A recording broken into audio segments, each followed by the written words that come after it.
মনের কষ্ট সইতে আর পারি না, মুখ ফুটে আর বলতে যে পারি না। কাঁদি আমি একা একা, কপালে ছিল লেখা।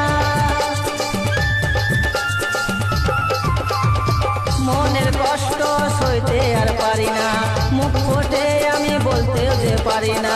কাঁদি আমি একা একা, কপালে ছিল লেখা। আজ আমি সাথী বড় যে অসহায়, বাঁচে থাকায় আমার হলো রে বড় দায়। আজ আমি সাথী বড় যে অসহায়, বাঁচে থাকায় আমার হলো রে বড় দায়।